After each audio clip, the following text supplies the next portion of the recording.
Cool, calm and connected, Volkswagen's Tiguan continues to be a global SUV market leader, and the subtly enhanced version of this second generation model brings this winning formula bang up to date. There are smarter looks and an improved media package, along with extra technology and efficiency. Plus, the range is now widened to include PHEV power and the Tiguan R performance flagship model. There's a classier cabin too, and as a result, this car feels just that little bit more complete than it ever did before. So, welcome to this improved version of the second generation Tiguan, the stalwart of the school run, the 21st century idea of the uber complete family car.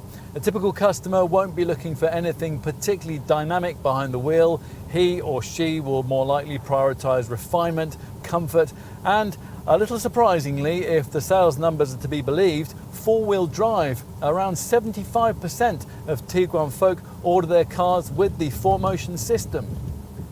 We've got that here fitted to the volume 2-litre TDI 150 PS model, and that can be had in lots of flavours, with or without this DSG auto gearbox and with or without four-wheel drive.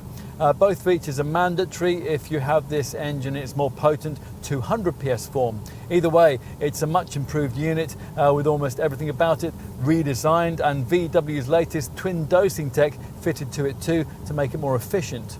The result sees WLTP readings that see this 2-litre TDI model with 150 PS, DSG and 4Motion able to return up to 42.8 mpg on the combined cycle and up to 173 grams per kilometre of CO2. If, rather understandably, given the current zeitgeist, you don't want a diesel, there are lots of alternative petrol options. Volkswagen's usual 1.5-litre TSI unit comes in either 130 or 150 PS forms, and there are three versions of the bigger 2-litre TSI unit, all paired with DSG automatic transmission, allied to 4Motion four-wheel drive, and putting out either 190 PS, 245 PS, or in the case of the new top Tiguan R performance model, 320 PS.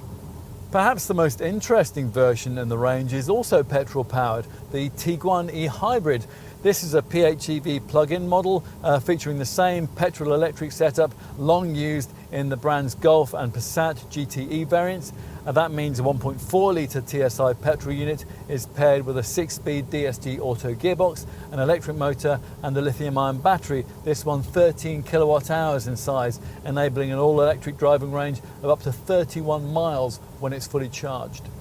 Whatever Tiguan engine you prefer, a really dynamic driving experience won't usually be on the agenda, but there's lots of clever tech, including on the pricier models, the brand's latest travel assist system, which can take over partial control of the car to make highway and urban driving just that bit easier.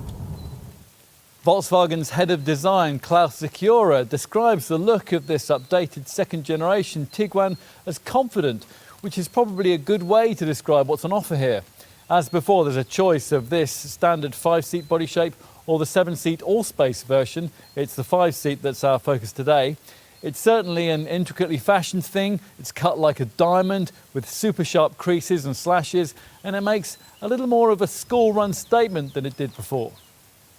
Mainly here at the front, where this wider redesigned grille with its extra lower chrome strip forges a visual link between the Tiguan and pricier Volkswagen SUVs, such as the larger Touareg and the huge Atlas Cross Sport model sold in North America. The side profile is much as before, emphasised by these rather unusual double character lines. It's from this angle that you notice that this Mark II model is larger than it looks. It's more of a rival to upper mid-sized SUVs like Ford's Kuga than to smaller mid-sized models like Nissan's Qashqai. At the back, changes to this updated model are very much of the detail kind. The Tiguan lettering, for example, is now in a more conspicuous central position just below the VW badge.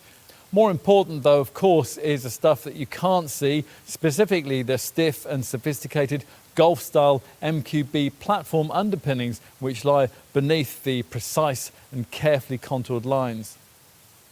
Well, it's certainly difficult to fault with a premium style feel that you just don't get from cheaper mid-sized Qashqai or Attica style models in this segment. You sit quite commandingly, and as before, the build quality and the general ergonomics are difficult to fault. Changes made to this updated model include the introduction of illuminated touch sliders for the fans and temperature control, and there are big improvements in media connectivity too, and that's thanks to the incorporation of Volkswagen's latest MIB3 technology with this central screen here, normally 8 inches in size as here, but upgradable to 9.2 inches on request. Either way, you get an online connectivity unit with an integrated eSIM that allows access to a whole new generation of in-car connectivity through Volkswagen's WeConnect media setup. The 3-spoke wheel is new too, and through it, from mid-range trim upwards, you'll view this customizable Digital Cockpit Pro 10.25-inch screen, which replaces the conventional dials. Finally, let's take a look out back. Now here we've got a powered tailgate, but most variants, even the priciest ones, have to do without that feature. The hatch rises to reveal a spacious boot, which with the seats pushed right back like this is 520 litres in size. If you push that rear bench forward, you'll improve those figures to 620 litres. With the rear seat totally flat, up to 1,655 litres of space can be freed up with the conventionally engined models. And providing you avoid entry-level trim, you'll get a feature that's now rare in this class, a fold-forward front passenger seat, so really long items like surfboards and ladders can be transported. In summary, what ultimately matters is that this product is good enough to meet its wide-ranging and very difficult brief. It says a lot that there really is something in Volkswagen's claim that, to some extent at least, this model has subtly redefined what a car of this kind should be. We can't pay it any greater compliment than that.